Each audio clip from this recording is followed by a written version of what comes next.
Las redes le dieron la oportunidad, específicamente TikTok, a dar mensajes claros, cortos y concisos. Realmente, Felipe, tocas un tema muy importante que son los TED Talks, que se hicieron tan famosos y tan comunes, pero que sobre todo llegaban al alma. Y eso no tiene precio. Bienvenido, Felipe. Gracias por esa entrevista. Bueno, Mari, a ti, a todos los que nos están escuchando, la Un verdad, en Radio Ecuador. Fuego. Un Claro. placer, un honor, la verdad, pues estar aquí contigo. Muchas gracias. ¿Cómo empezaste el tema de los TED Talks? ¿Cómo se te ocurrió? ¿Fue algo pues, que lo trajiste de Harvard, de Estados Unidos, o algo que tú ya tenías en la cabeza? Porque realmente no es nada más que contar historias al estilo de Gabriel García Márquez, pero habladas, ¿no? Sí, total. Pues a ver, larga historia corta. Años atrás, cuando yo estaba trabajando en una multinacional, en Coca-Cola FEMSA, estaba manejando las comunicaciones para la región de Sudamérica. Tuve el honor de conocer a una persona que iba a ser proveedor de nosotros, por razones internas no funcionó, quien era el director de TEDx en Bogotá en ese entonces. Yo ya conocía los TED Talks y cuando me decido salir de la empresa, yo pues tuve buena conexión con él, una linda amistad y empecé a trabajar ayudándole en toda la curaduría, entrenamiento y la estructura para los TED Speakers, es decir, toda persona que se escogían a la hora de hablar en público. Y ahí, luego de eso, pues fue saliendo más bien como más oportunidades, no solamente en TEDx Bogotá, después TEDx Mujeres, después otros TED, no solamente nacional, internacional. La última que le hice fue a una colombiana en TEDx California, la que creó la gran mayoría de los emoticones de WhatsApp, la que ella los crea. Sí. Entonces era crearle su TED de cómo llegó una colombiana a hacer esto pues a nivel global. Entonces, ¿Cuál ese es fue el el último TikTok TED. que más te ha llegado, Felipe? El que tú dices, wow, con ese TikTok yo sé que no solamente pues, lo hice, sino que ayudé a la sociedad y me ayudé a mí mismo. Wow, de hecho todos, pues esto puede sonar un poco cliché y muy políticamente correcto, pero realmente todos me han llegado porque son historias muy lindas. Hay de todo, porque yo siempre digo que soy coleccionista de historias. Me encanta escuchar las historias a profundidad. Hay una en particular que yo dije, como qué belleza, o más bien qué honor haberle ayudado a crear esta charla, fue a Juan Pablo, si no estoy mal su apellido, García, colombiano. Él fue un publicista, es un publicista muy reconocido en el país, que ayudó con acciones publicitarias a desmovilizar a miles de guerrilleros, solo con acciones publicitarias, no más, nada de violencia, nada de nada. Por ejemplo, las personas lo pueden ver, pero él hizo las famosas esferas azules, que eran unas esferas enormes. Los guerrilleros se comunican por los ríos, mandan los mensajes como con botellas y los mensajes así, es la forma en cómo se comunican. Él lo que hizo fue con la familia de los guerrilleros en unas esferas transparentes, como brillando en la noche, con puros mensajes de la familia, a veces peluches, a veces como sus platos favoritos o comida favorita, y pusieron las esferas en el río y con esas acciones, pues con esos mensajes tan bonitos de la familia de por favor desmovilízate, es que muchos guerrilleros se iban desmovilizando. Y eso es una de las muchas otras. Hay otras lindísimas del el famoso árbol de Navidad. Grabaron con los militares. Los militares se infiltraron en campos guerrilleros para conectar luces y detectores o sensores que apenas sintieran movimiento, se iluminaba un árbol de Navidad en plena Navidad con mensajes de la familia para los guerrilleros. Wow. Sí, Eso me imagino que aportó un montón, pero no lo suficiente, claro. ¿verdad, Felipe? ¿Cuánto se Sí. necesita de esas acciones para realmente desmovilizar a todos los guerrilleros de Colombia? Tal cual. Y esa es la filosofía de TED, ideas que merezcan la pena ser esparcidas. Ah, Entonces, como esa es la misión de TED. Entonces, por eso yo digo, esos son de los TED que yo digo, uy, qué lindo haber dejado mi huellita ahí, como ya. ayudándole a otros a que comuniquen. Maravilloso. Dime una cosa, ¿por qué tú crees que TikTok tiene tanto éxito? Uy, TikTok, pues bueno, realmente más que TikTok, las redes como tal es porque nos permitieron a nosotros No, no, mismos. Felipe, no, no, no, no, no. ¿Por qué TikTok? ¿Y por qué TikTok realmente, pues, digamos que pone también a los políticos, o sea, no sé si los humaniza, pero yo sé que tú tienes la respuesta. Dime TikTok, porque el resto luego lo tocamos, porque de hecho me estoy salvando, me estoy saltando todo lo que me dijeron que te tendría que preguntar. Pero cuéntame de TikTok, ¿por qué tú crees que el político lo utiliza tanto con tanto éxito? Valga la redundancia. Por eso digo, es como las redes le dieron la oportunidad, específicamente TikTok, a dar mensajes claros, cortos y concisos, mejor dicho, como dicen, al grano. Entonces, y también por que son un poquito más entretenidos, que es lo que hoy en día está pasando en la comunicación. La comunicación se está vistiendo en formato entretenimiento. Uno ya puede informar con entretenimiento. Y no solo el político, incluso viendo los médicos, cuando nosotros nos conocimos claramente con Sanofi, uno ve un montón de médicos utilizando TikTok de una forma tan creativa que uno diría, qué lindo es ver que esos son reales influencers, estos personajes que puedan comunicar por fin a su audiencia principal de una forma distinta y una forma más humana. Entonces, es lo que a mí me pareció tan interesante de TikTok como tal, que no solamente la gente a veces ve como TikTok baile, no, es más allá del baile. Hay muchas personas que lo están utilizando para saber cómo informar, pero de una manera mucho más entretenida. Bueno, tú en el taller nos decías algo importante, que siempre hay que dar un solo mensaje, así como que fuera un mantra, que es lo que yo creo que logran los TikToks y los mensajes cortos de Twitter, ¿no? Tal cual. Sí, Por ejemplo, exactamente. ¿cuál es el mantra que tienes en tu camiseta? ¿Qué dice tu camiseta? Tome chicha. Estás como Ronaldo tú ya. Así es, hay que tomar chicha. Ese sí me sabe. Colombia también hay chicha. Claro, por eso. Andina, ¿no? Es andina, ¿no? Totalmente. No sé si la hacen también escupiendo, como la hacen acá.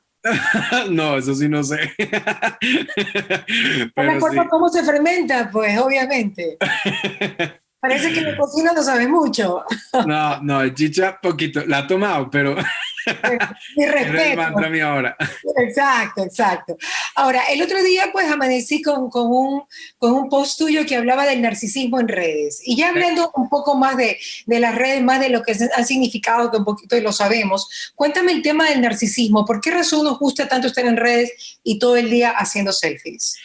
Bueno, aquí hay que diferenciar dos cosas, Mari. Una cosa es utilizar las redes con un fin, otro con un afán. Es decir, el fin, cuando digo, no sé, tú y yo que hemos trabajado en medios, claramente somos nuestra propia marca, tenemos que estar comunicando con un propósito, ese es nuestro fin. Puede ser para, digamos, en tu caso, que es más transversal, comunicas de todo específicamente y lo usas para eso. Otro es como, lamentablemente, que se ha visto desde que nace las redes, desde el nacimiento de las redes, se ha disparado la depresión y la ansiedad en las nuevas generaciones de una forma brutal, que es algo que yo digo increíble. Ese es el afán, ahí es donde digo el fin versus el afán de sentirme apreciado, el afán de sentirme amado, el afán de tener un like, el afán de ser parte de, el afán de ser un influencer entre comillas, de ser influencer. Y uno dice, es lamentable. Yo escucho los hijos de mis amigos cuando dicen, no, ¿qué quieres ser cuando grande? No, yo quiero ser influencer. Y uno dice, miércale. Uno ve que carecen de fondo por el exceso de la forma. Y eso es algo preocupante, que una cosa es ser influyente, otra cosa es ser popular. Que la gente hoy en día en las redes sociales quiere ser popular, porque sí. Entonces pero como decimos en Colombia, cualquier maricada, hacemos cualquier boba, decir, no sé, nos reventamos huevos en la cabeza por simplemente likes, y uno dice, por ese afán, uno dice, ¿cuál es el propósito detrás de esto? ¿Cuál es el fondo? Y lo más triste es que son personas que tienen demasiada visibilidad y uno dice, ¿cuál es el mensaje? ¿Cuál es ese fin que le está dejando a su nicho, a esas nuevas generaciones? Eso es lo triste. Entonces, por eso se ha disparado demasiado la depresión, que el narcisismo es una especie de, digamos, esto es mi opinión personal dentro de lo profesional.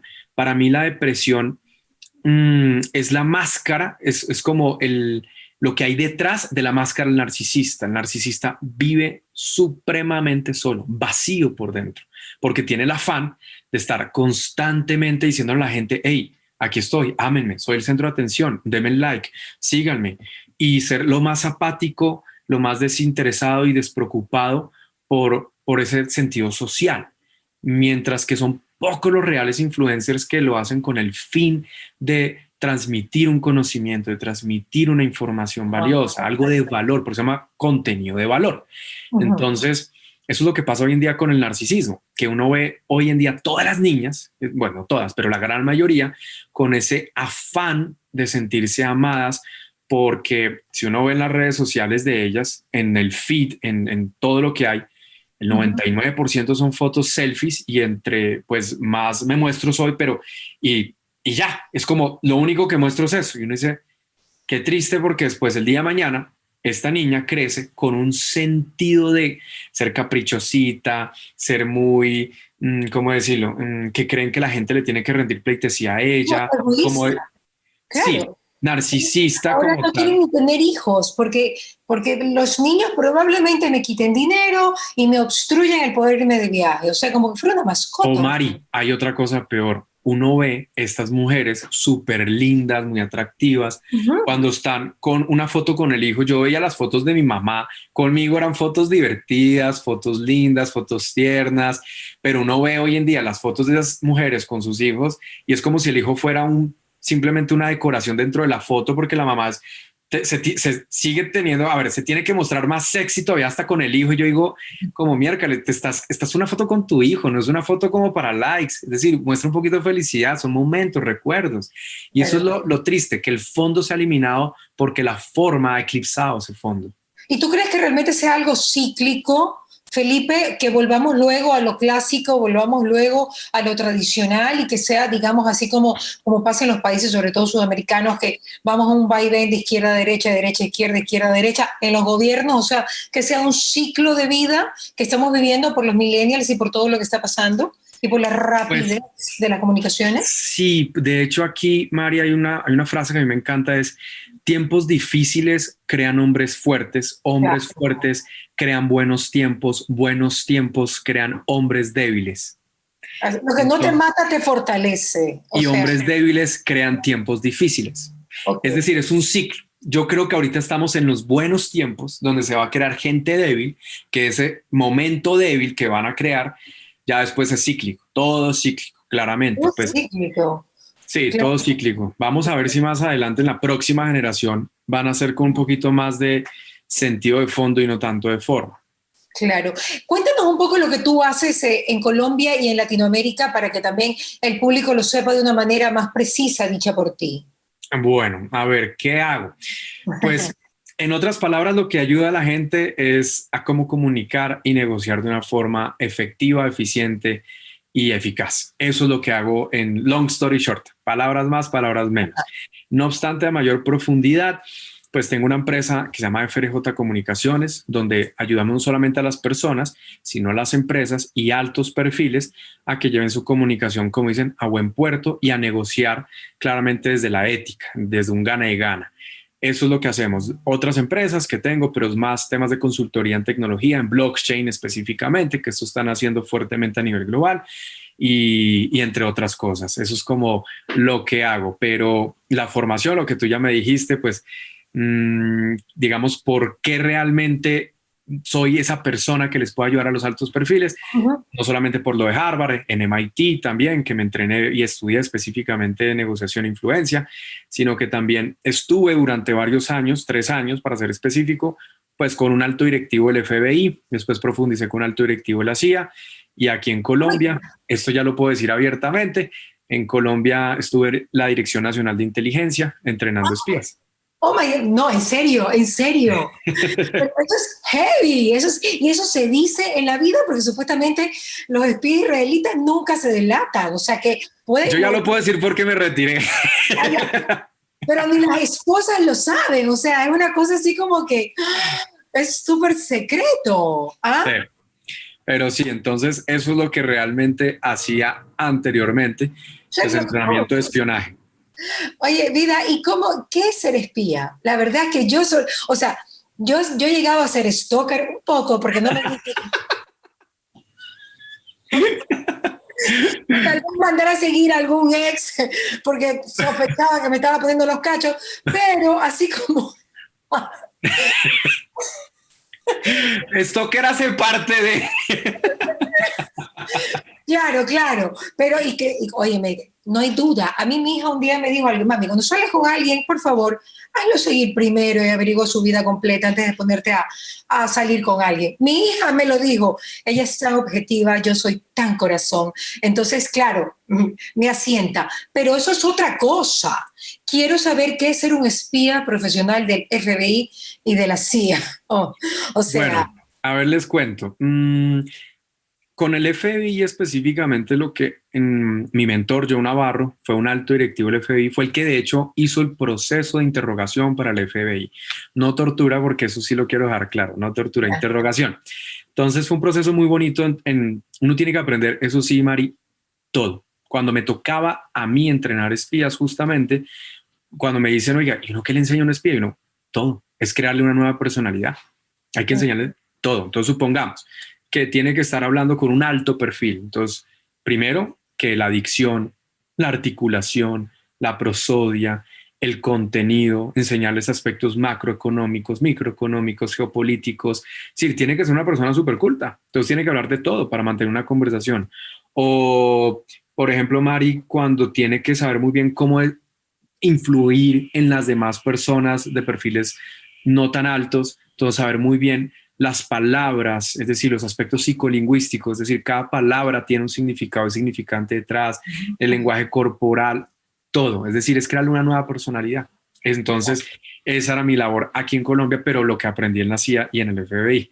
Es un tema muy interesante, pero no puedo hablar de muchas cosas. pero tú eres jovencito para haber tenido todo ese conocimiento. Ay, gracias. O sea, claro, tú estás en los 30, o sea, los earlys, no, me imagino, ¿no? ¿Será? ¿Será? Sí, Tú también estás como en los 30, ¿no? 29 por ahí. 52. A ver, tú me vas a decir que no me has investigado antes de darme la entrevista. Yo sé. Ahora sí lo dudo. Ahora sí lo Yo sé. dudo. Tu primer programa que se llama Aplausos, entonces. Sí, te investigué.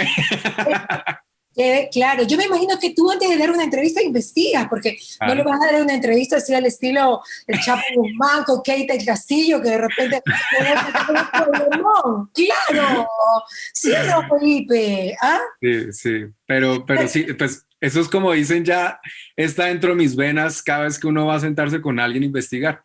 Entonces, Claro, sí.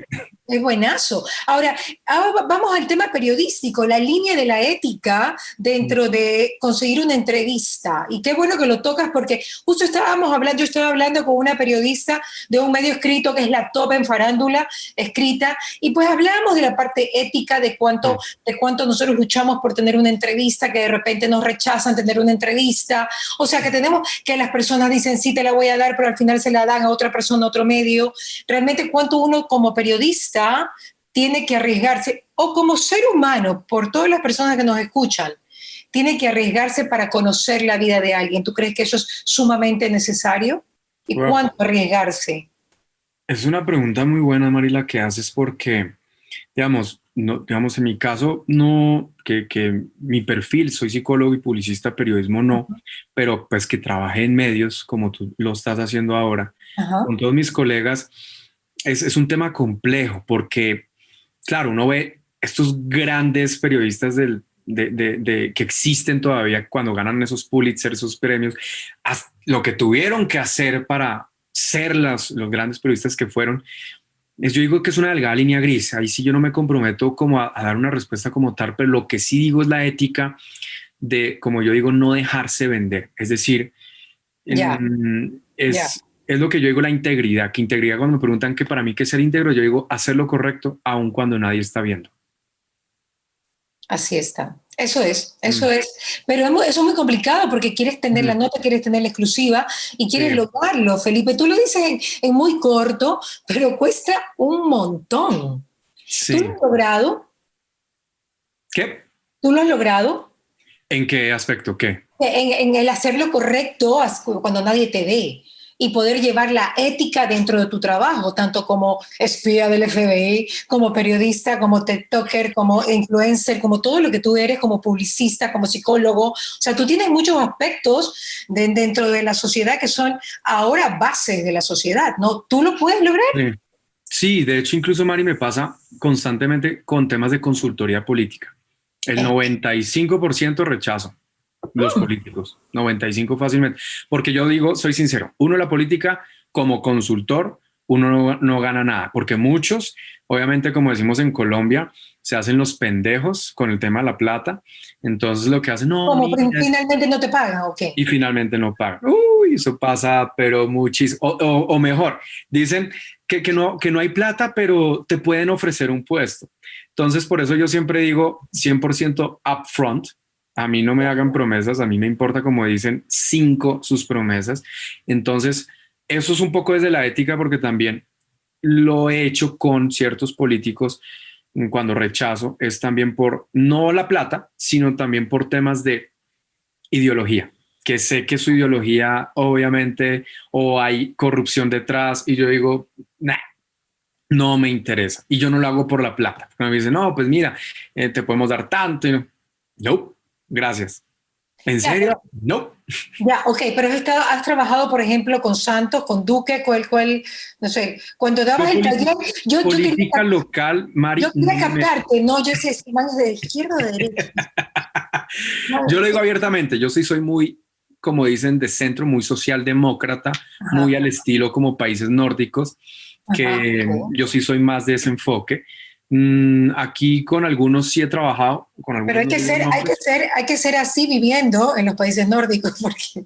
Sí, pero aquí digamos, Mari, con uno digamos que sí lo digo abiertamente, aquí en Colombia, que apoyé y lo voy a seguir apoyando, y eso lo tengo muy claro. Eso es lo único que yo puedo decir, me enorgullece haber trabajado con él. Fue con Mauricio Toro. Él fue el exdirector de Impulsa, por ejemplo, que Impulsa es una entidad, digamos, de gobierno que ayuda a impulsar emprendimientos colombianos. Ok, Y él fue el primer candidato abiertamente gay colombiano, ok, el primero ok. para el Congreso, siendo representante de la Cámara. Y es una persona que ama a su país, que realmente lo ama. Es decir, Ajá. yo no conocí a alguien que ame tanto a su país y que quiera cambiar país para que sea mejor. ¿Y él tiene dinero familiarmente hablando? No, nada. Es Y, una y persona, nunca robó nada, no, nunca nada, se supo nada, de nada. nada. Es una persona que incluso va a contar algo, pues que me acuerdo cuando estaba con él, me decía, a él le costó mucho porque me decía, no sé si lanzarme o no. Y tiene pues una socia, ya se retiró una empresa de publicidad y esto, y se dedicó a lanzar. Y yo le decía, Mau, ¿para qué te quieres lanzar? Porque es un tema duro. No vas a dormir, no vas a tener vida. Es un proceso duro en todos los sentidos. Me dice, no, porque él me dijo, porque yo quiero cambiar mi país. Y cuando me dijo eso, yo le dije, hermano, me compraste la idea, te voy a apoyar. Y no le cobré nada. Te pagó, no, no te pagó nada, no le cobraste nada. No No, le cobré, no le por quise amor al cobrar. arte, por amor al arte. Por amor al arte y por amor al país, a hacer los cambios. Y ahí fue cuando Mauro, que normalmente en la política, perdón, tú sabes que uno tiene que tener, como dicen, la plata para sostener la campaña, Ajá. las personas detrás, quienes me van a apoyar del partido. Él no tenía nada, nada, No tenía ni literalmente. bases, ni bases. Pues nada, prácticamente se metió con el Partido Verde, que es un partido que ahorita tiene mucha fuerza en Colombia. Y oh sorpresa, tuvo bastantes votos porque hicimos campañas estratégicas muy buenas a nivel solamente en redes sociales. Wow. Sí, quedó con muy buenos. Ahorita está como los top 10 congresistas más populares ahorita, los más favorables, con mayor favorabilidad más bien en el país. Y y es una persona que obviamente va a seguir escalando porque tiene muy, muy, muy buena visión de lo que quiere. ¿Y él se Y proyecta dentro de la derecha o la izquierda? ¿Se proyecta él como es muy uribista? centro, él es centro, centro con Pero el toda. centro da más hacia la derecha que hacia la izquierda, creo yo. Depende, eso depende de los programas. Ujú. Incluso, aquí lo digo abiertamente, muchos de los proyectos de Álvaro Uribe, nuestro expresidente, muchos de sus proyectos son de izquierda, si uno lo analiza a profundidad. Y la gente me dice, sí, Porque era léelo a social, profundidad, son muy social, son muy porque fue sociales. Por eso social, digo, depende del proyecto, uno tira más a derecha, otros más a izquierda. Por claro. eso el Pero problema es siempre que, dentro del libre mercado, ¿no? Que es lo que queremos para que tal cual, desarrollarnos eso y es sea competencia, ¿no? desde exacto, con el sentido democrático, porque cuando la gente Claro. piensa en izquierda, en Latinoamérica lo ve como muy chavista, entonces no. O cuando lo piensan muy de derecha, es muy voraz de ese capitalismo cero consciente. No, es decir, hay ciertos equilibrios, ¿no?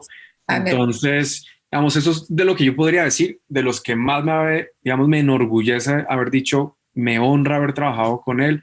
Yo creo que Mauro Toro. Y digo, y le he dicho a él, hermano, tú cantas conmigo para el resto de la vida. ¡Ay, qué bello! Y se proyecta como presidente, así que te veré como asesor de comunicación. Pues vamos a ver, vamos a ver. ¿Sabes qué, Felipe? Yo creo, Felipe, que Colombia es Colombia porque a los colombianos les duele Colombia. Eh, Les duele Colombia. Yo me emociono cuando el colombiano habla de Colombia y te juro que yo me siento así con Ecuador, me siento así hasta con Bahía, con Manabí, con mi ciudad. O sea, me duele. Y eso hace la diferencia en un país, cuando el país te importa. sí, Y a todos ustedes creo que les importa Colombia, de verdad, de sí, corazón. sí, sí, la verdad, eso es muy cierto. Algo incluso hoy, Mari, que antes de iniciar la entrevista, cuando estábamos hablando Ajá. de la famosa película Encanto que salió de Disney, yo Ujú. saqué un post justamente, de hecho, que era triste cuando yo viajaba y me decían, ah, colombiano, ah, sí, Pablo Escobar, y uno dice, a veces cuando me decían eso, yo decía, ah, ¿usted es drogadicto? Me dice, no. Ah, bueno, porque pues una persona culta me diría, ah, Gabriel García Márquez. O una Ya. persona que le guste el fútbol me diría, ah, James. O una persona que le guste la música diría, ah, Carlitos, Juanes, o Shakira, o J Balvin. Pero yo pensé que usted era drogadicto. mira tú. Entonces, ojalá el día de mañana esta película Encanto ya nos puedan seguir diciendo, ah, Encanto, o ah, J Balvin, o ah, Claro. James, o ah, pues otras cosas. Pero eso es lo lindo que esto se ha visto a través de las décadas, cómo se ha revertido esta imagen lamentable que hemos tenido de nuestro país, de ese narcolegado que hemos tenido. Yo, eso sí lo digo como colombiano, yo soy anti, pero total de las novelas, de las narconovelas. ¿Te viste Vamos, Pablo Escobar? ¿Te la viste? yo me vi solamente la serie La Colombiana como tal, pero todas las demás series yo no me las he visto. Yo no me he Con visto ese ni las muñecas actorazo, de la con Andrés. mafia. ¿Cómo se llama Andrés? Es un actorazo. Para mí, el mejor que la Sí, Andrés, Andrés López, Andrés, una cosa así. No sé, no, Andrés López es el comediante, pero este la Andrés se me olvidó. cabeza. Bueno, con Andrés, sí, es Andrés. buenísimo. Yo lo vi es porque quería conocer más a profundidad también la historia, porque fue un poco medianamente cómo fue el proceso. Sí, pero Porque tú eres lector, tú tienes que haberte leído todos los libros de Pablo Escobar y sí, tú sabes que no, es un y libro además más que una porque serie. también estuve asesorando, fue al ex candidato a la alcaldía Rafael Pardo, quien él fue el que dio de baja a Pablo Escobar y de él también aprendí mucho. Quería saber es decir, desde su boca, cómo fue ese proceso que se llama Rafael Pardo, también que trajo la paz con el M-19, la guerrilla que tomó pues el Palacio de Justicia. Ujú. Entonces, por eso la historia de nosotros lamentablemente ha sido muy marcada por la violencia y yo creo que es momento de darle pie a la paz, es momento de darle pie a la música, al arte, a la cultura y al Ustedes tienen cine. por demasía, ¿no? En un cuento corto, cuéntame, ¿tú estuviste de acuerdo en lo que hizo Santos? Es un tema delicado, ¿no? Un poco hacer la paz con la guerrilla y pues darle oportunidad para que se porten bien. Ahí yo digo, esta pregunta a veces me la hacen muchísimo y yo digo, Internacionalmente me imagino, y ¿no? yo digo, resumo rápidamente, sí y no. Yo digo, yo prefiero una mala paz a una buena violencia. Como un juicio más o menos. Porque, pues, Mari, aquí todos los colombianos, todos fuimos afectados directa o indirectamente por la violencia. Es decir, Pero a la unas violencia que cuadras, acabamos de vivir no podría ser el resultado de ello. Digo yo, en un supuesto. pues yo digo, depende de cómo realmente tomemos las manos ahorita de la rienda sobre este tema, porque, Mari, te voy a poner un dato curioso. Los departamentos, las regiones que más votaron por el sí fueron las más afectadas en la historia de Colombia. Pero pasó también acá. Pasó Exactamente. también Y acá. aquí en Colombia las regiones que menos han sido pues violentadas por la violencia fueron las que votaron que no querían la paz. Pues el famoso plebiscito. Es un tema, yo entiendo porque es mucho de pasiones, es un tema muy de pasión, muy subjetivo y está bien porque yo entiendo, yo tengo amigos que tuvieron sus padres secuestrados o que fueron pues literalmente asesinados por la guerrilla o por el narcotráfico, por todo. Y muchos dijeron, oiga, yo voto por el sí, yo quiero esto porque yo no quiero que la gente viva lo que yo viví. Y ahí es donde yo digo, entiendo las dos posturas. No es una postura como yo digo tibia, pero yo digo sí, el acuerdo se tenía que hacer, pero habían aspectos dentro del acuerdo que no me parecen los correctos. eso sí, que hay cosas que sí se dieron a ver, sí un poquito menos de ceder, Puntualizado. puntualizar qué Pensado cosas más. no, Ujú. porque sí no me parece la forma en que los acuerdos se llevaron. Cuando uno analiza en Ruanda el famoso genocidio de los Tutsis versus los Hutus, hay unos acuerdos que entre ellos sí lograron establecer y generar pedagogía en el proceso de paz. ¿Cierto? Aquí en Colombia no hubo pedagogía y eso fue un error de Santos. Aquí tuvo que haber hecho pedagogía por la paz, no imponerla, que es diferente. Entonces, por eso hubo tanta polarización y tanto Que choque. todavía se siente, ¿no? Que todavía se siente Todavía, como la... todavía esto está absurdamente polarizado. Ok. Entonces, por eso digo sí, yo digo sí, pero no así. Ok. ¿Quién crees que gana las próximas elecciones en Colombia? ¿La derecha o la izquierda? Mierda. Esto es una pregunta. A ver, Bueno, te lo voy a después de haber vivido responder todo lo desde que has mi. vivido, luego de que le pasó al presidente Duque lo que le acaba de pasar, que fue atacado, ¿no? También Sí, por a otras ver, protestas es un sociales que tema. duraron creo que más que las de Chile. A ver, yo lo voy a responder de esta forma. A veces cuando No me gusta empresarios. meter en política. Freddy Santos me dice, Mariela, no hable de política, no se mete en política, esto no es política. Ya, yo sé, respiro, pero, A pero ver, un poquito nos rige. cuando a veces algunos empresarios me llaman a decirme, oiga, ¿a quién hay que apoyar o qué hay que hacer? Lamentablemente, nosotros como latinos somos muy cortoplacistas y no pensamos miras a como a 5, 10, 15 años. ¿Listo? Entonces, te lo voy a resumir así. Si las elecciones fueran el día de mañana, ganaría Petro. Sí o sí. Así de sencillo. Si fueran mañana. ¿Listo? Obviamente nos queda un año. Petro como tal, una vez cuando saqué un artículo, Mari, si lo quieren leer, hace Ujú. como 4 o 3 años, que se llamaba Análisis comportamental y comunicacional de los candidatos a la presidencia. A mí me crucificaron en el .com del espectador porque pensaban que yo iba a votar por Petro. Y yo tengo que ser objetivo. Desde mi profesión, Petro, a mi juicio, es de los mejores oradores y digamos, comunicadores que tiene ahorita el país en la política, de esa extrema izquierda de él. Y es algo preocupante porque le digo a los empresarios, vean, ustedes tienen que analizar algo que Petro como tal, ahorita no hay nadie que le dé a los talones, ojo, como candidatos a la presidencia para que le dé la talla en los aspectos políticos, en campaña o lo que sea, en debate, etcétera. No lo hay. Y hay mucha arrogancia en los otros candidatos. Aquí hay, como en toda Latinoamérica, tenemos exceso de confianza, exceso.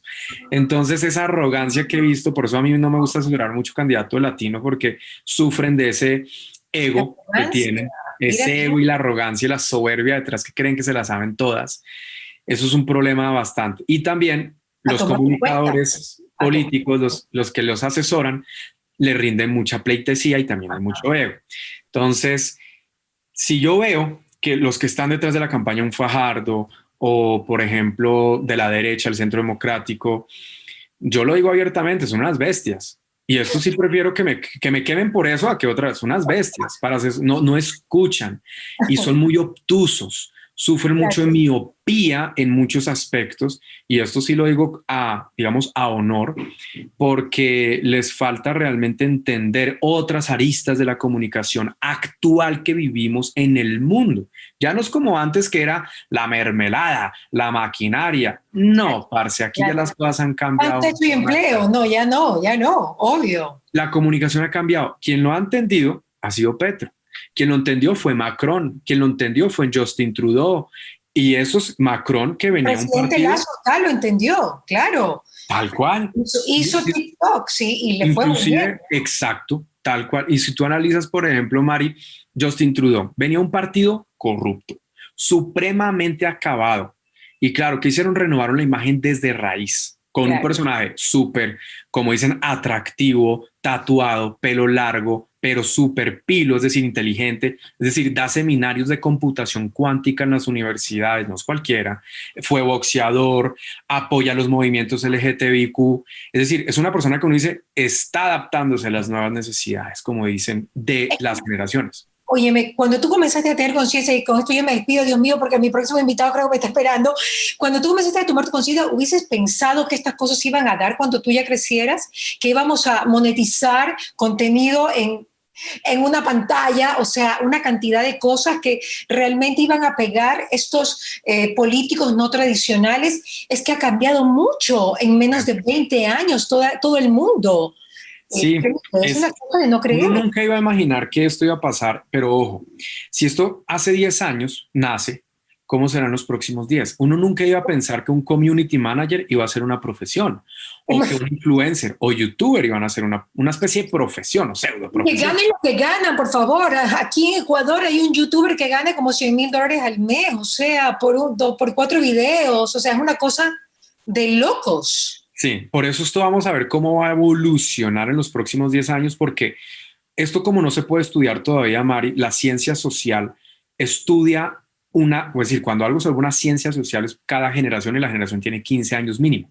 Entonces, como esto es nuevo, todavía no sabemos cómo se comporta y para Todavía. dónde va. Esto es como el Entonces, COVID. Hay que ir día a día. sí, adaptarse, porque como decía Darwin ya para finalizar, Mari, no es el más fuerte ni el más inteligente el que sobrevive a los cambios, sino el que mejor se adapta a ellos. Es verdad. Sí, ya una última pregunta final. Claro. Tú que te debates entre la ética y la comunicación, que es un tema tan difícil y tan debatible, ¿qué opinas de OnlyFans? ¿Te parece correcto que la gente muestre sus partes íntimas u otras partes para monetizarlo? ¿Sí o no? Pues, Mari, Felipe, ¿sí o no? yo digo No, sí, no, ya. yo digo sí por una razón. Es Ya. la profesión más vieja de todas.